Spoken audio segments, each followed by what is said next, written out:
Hey guys, Sebbies is back, and it is finally time to make this dreaded video series titled How to Make Your Own Tam.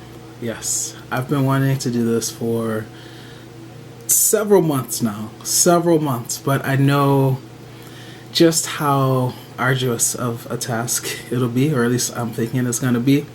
So I've been procrastinating. But it's finally time, because I feel like if you're gonna rock Locs, like, you should definitely have some Tams to sport if you want, and you shouldn't have to pay people, to make your Tams. You should be able to make them yourself.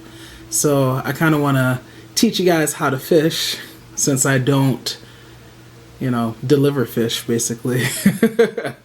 I've made friends some. Obviously, I made skate Locs a Tam, and some of my friends, other friends, have made them Tams. But for the most part, I think it's much more valuable to be able to teach someone how to do it, so that they can do it and they can really make it their own. To me, I kind of consider it just another part of the whole Loc quest. Being able to design and sort of sculpt my own my own Tam. So I want you guys to be able to enjoy that as well, that aspect of the journey. We're already like nurturing our Locs and stuff, so why not continue to be creative and make our own Tams? So that's what this this next video series is going to be. I don't know how many parts it's going to be, but I'm just going to say I will be glad when it's done, because I am so dreading it, and no pun intended. All right, let's get to it.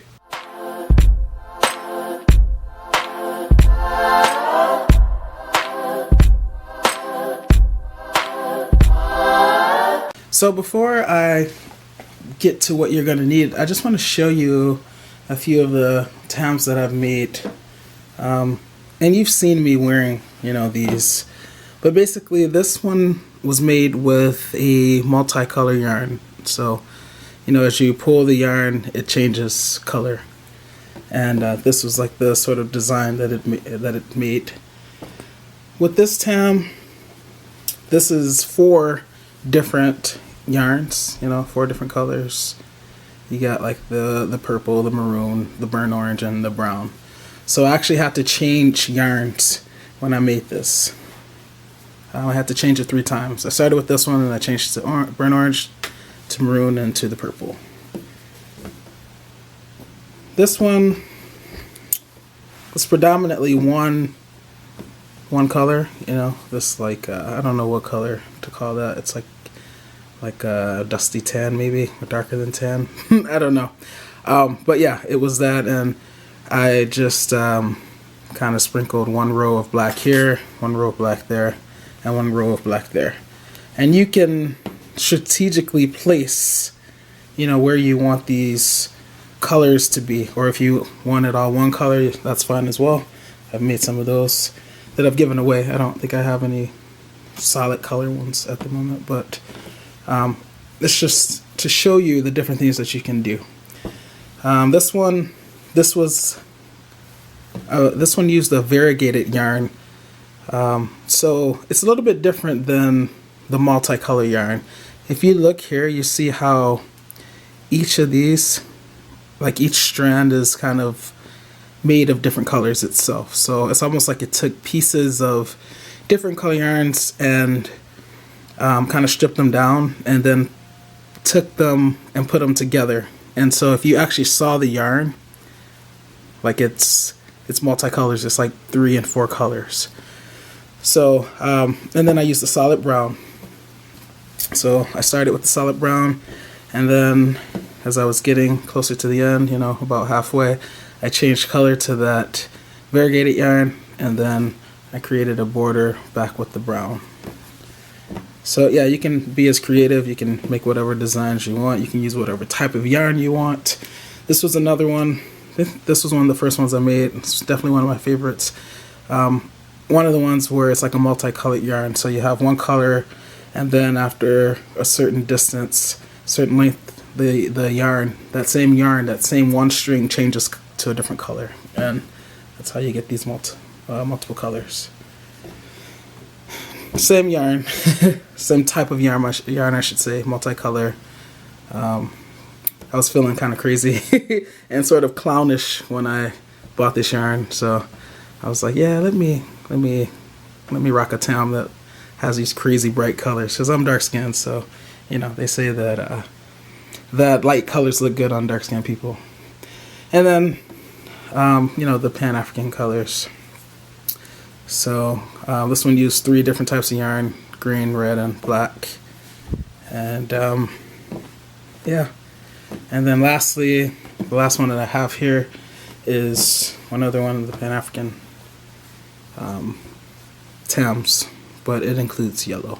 So this one kind of, I think, like the second one that I showed you, it uses 4 different skeins of yarn. That's what you call them, skeins. S-K-E-I-N-S. 4 different skeins of yarn. Okay? All right, let's move on.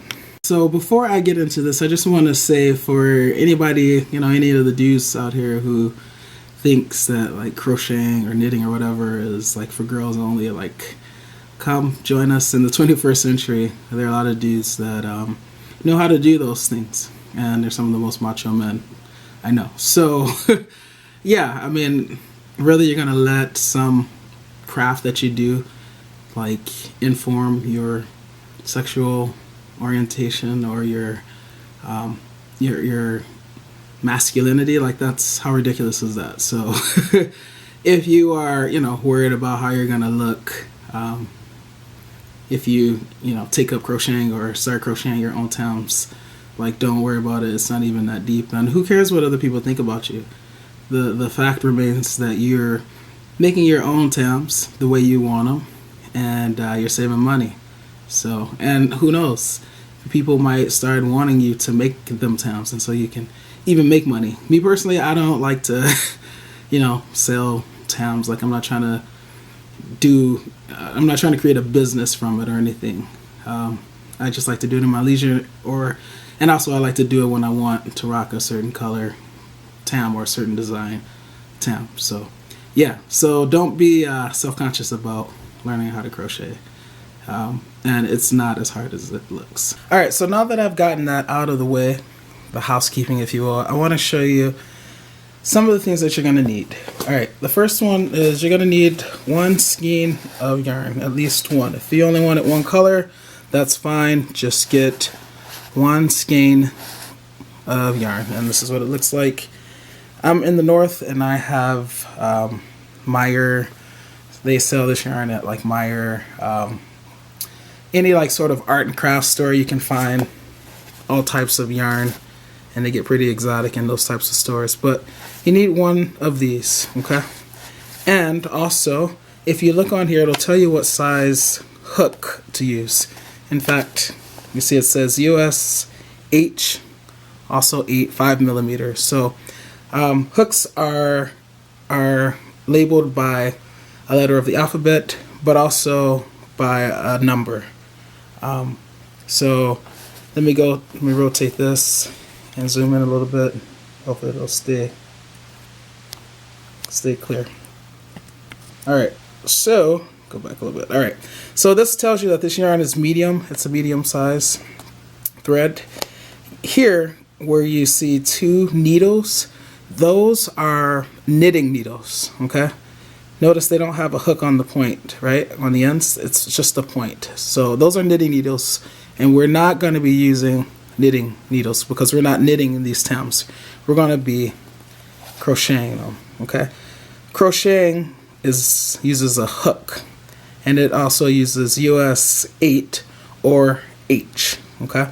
So depending on the type of yarn that you buy, it'll tell you what a good size needle is to use. But also, with a lot of crochet patterns, it'll tell you what size needle you need as well. So you can find, you know, the appropriate hook or needle. They call it a needle as well, but the appropriate hook to differentiate between this and knitting. The appropriate size hook there. And you can also find it like here. It also says US HA 5 millimeter. So let me show you the needle now. Okay, so these are examples of crochet hooks or crochet needles. And if you see, this one is size G, USA is, and it just has the brand. It doesn't have like the number, right? It just says size G. But remember, the G corresponds to a certain number. Here's another one, size I, US. On the skein, it said US, right? Here on the needle, it says USA. Same thing, same difference, and just the brand. But here's an example, another size I. So the same size, but you see how it's labeled a little bit differently. So it's size I as well, but it's 9. That's that number, right, that I read on the skein. And then also it lets you know that it's 5.5. So if we go back to this yarn here, let's see if I can get this. Yeah. The crochet hook was US H8, right? Okay. 5 millimeters. This one is a little bit larger than the H. It's I, right? And the number is not 8, but 9 because it's larger. And it's not 5 millimeters, it's 5.5 millimeters. Okay. So if you were to compare these two I, you know, this one with this, you see that they're the same size. They're just labeled a little bit differently. So depending on what hooks you find at the store, you know, don't get freaked out if it doesn't have like a number, but it says size I, or, you know, whatever hook you're going to be using. We're going to be using size I for this. So if it just says size I, but it doesn't say 9 as well, and it doesn't say 5.5 millimeters, it's okay. It's still size I is sufficient. That's all you need. Something else that you're going to need is just a pair of scissors. If you're going to be using multiple colors, you need to be able to cut the color that you're using, so that you can start with the new color. Also, you're going to need to be able to cut the yarn from the tam once you're done with it. So just a pair of scissors.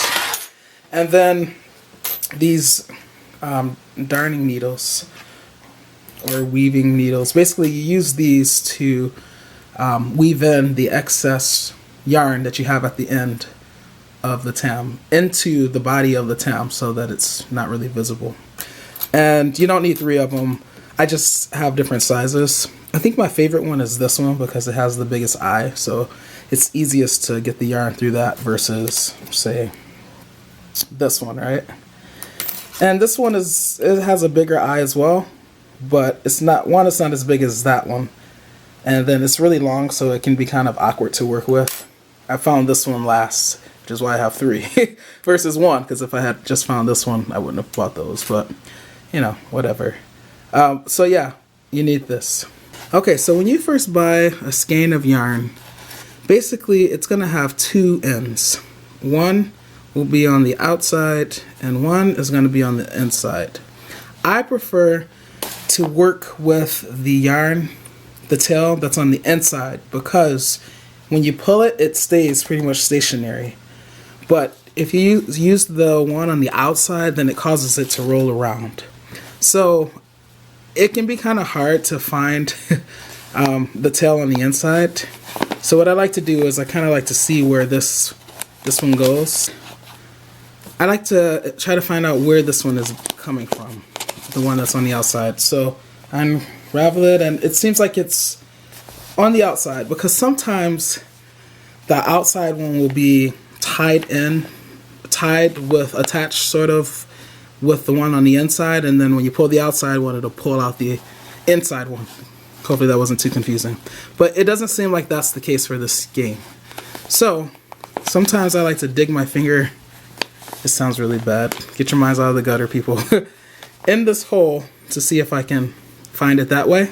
And you see, I did not find it. I thought I did, but I didn't. Alright, so I'll just kind of dig around and see if I notice anything. And I'm like, this is kind of loose. So maybe this is the end. Ah, and it was the end. Okay. So once again, to illustrate, if I pull this, I'm pulling this, see how the whole skein is not moving? That's what I want, because I hate when I'm trying to work and I'm pulling it from the outside, but it's rolling in every which direction, you know?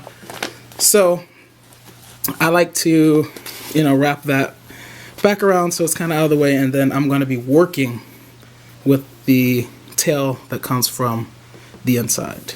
Okay, so that's what I do when I first start. I always like to find both ends, the one on the outside and especially the one on the inside, so that I can use that one to work on whatever I'm making.